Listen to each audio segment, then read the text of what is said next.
سبحان اللہ سبحان اللہ سبحان اللہ.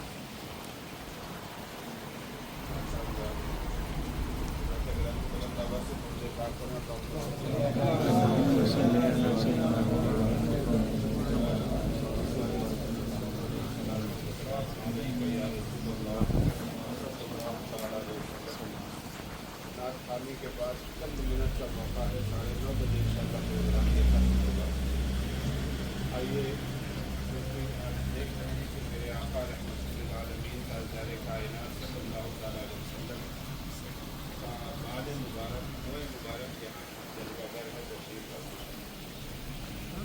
بہت سے ذہنوں میں یہ بات سوشل میڈیا کے ذریعے یا الگ الگ گروہوں کے ذریعے دکھائی جاتی ہے کہ ان تبرکات کا کوئی فائدہ نہیں یا ان تبرکات کو چومنا اور اس طرح سے ان کے سامنے ادب اور احترام کے ساتھ پیش آنا گویا کہ شرک ہے اور مسلمانوں کا طریقہ نہیں ہے.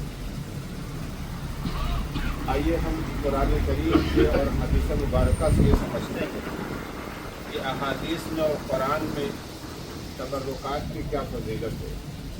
وقت بہت کم ہے ورنہ تفصیل سے اس پر کچھ گفتگو کی جاتی. آئیے چند شعر موئے مبارک کے حوالے سے کہ ہوتے ہیں جہاں جلوہ فگر موئے مبارک، جہاں جلوہ فگر موئے مبارک اس کر دیتے ہیں اس گھر کو چمن موئے مبارک.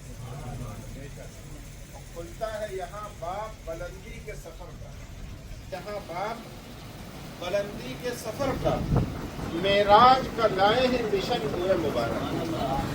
اس لیے کہ ہم جہاں تک پہنچیں گے تو یہ ہمارے معراج خیر سے نور چلا اور حرم تک پہنچا، سلسلہ میرے گناہوں کا کرم تک پہنچا.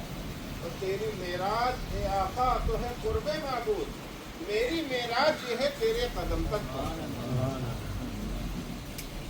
ہماری اور آپ کی کوئی چیز اگر بدن سے جدا ہو جائے تو وہ کٹ جاتا ہے، اس کا سلسلہ ختم ہو جاتا ہے. بال اگر ہم اپنے کاٹ دیں تو ہمارے بدن سے اب اس کا کوئی تعلق نہیں ہے.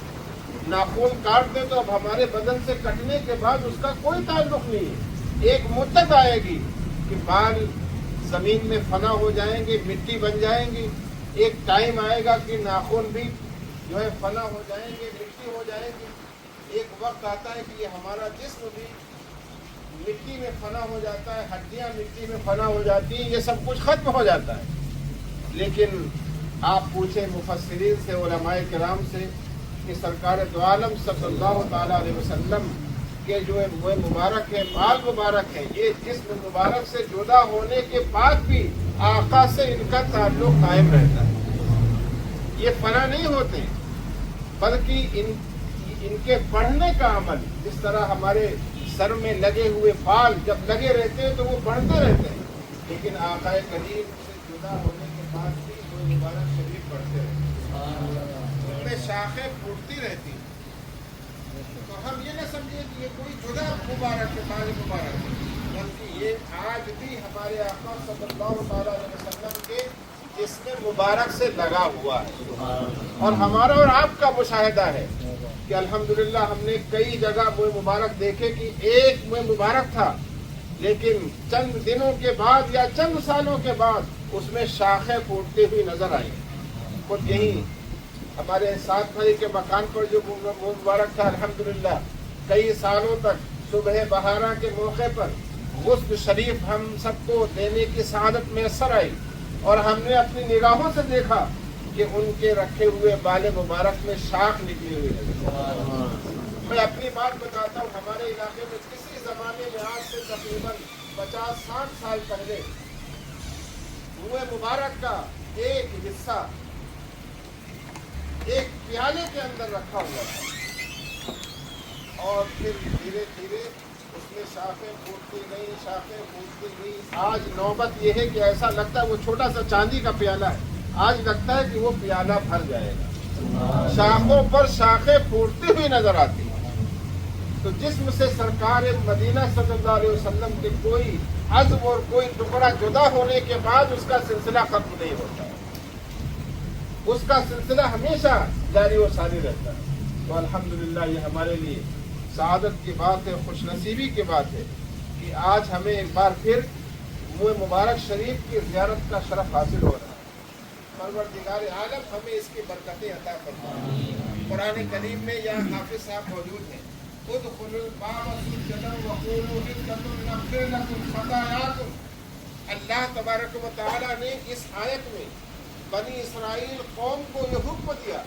بنی اسرائیل رسول اللہ سے پہلے کی جو امتیں، حضرت موسیٰ علیہ السلام کی امت، حضرت یعقوب علیہ السلام کی امت، حضرت یوسف علیہ السلام کی امت، ان کی امتوں کو بنی اسرائیل کہا جاتا ہے۔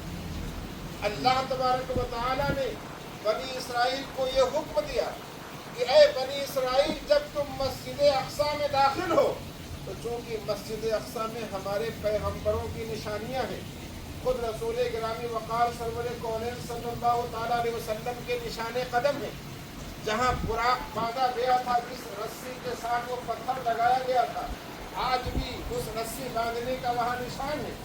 حضرت جبرائیل وہاں اترے ہیں۔ اس طرح دیگر انبیاء کرام معراج کی شب سرور کونین صلی اللہ علیہ وسلم کی اقتدا میں آ کر انہوں نے نماز پڑھی ہے۔ وہاں حضرت سلیمان علیہ السلام کی نشانی ہے۔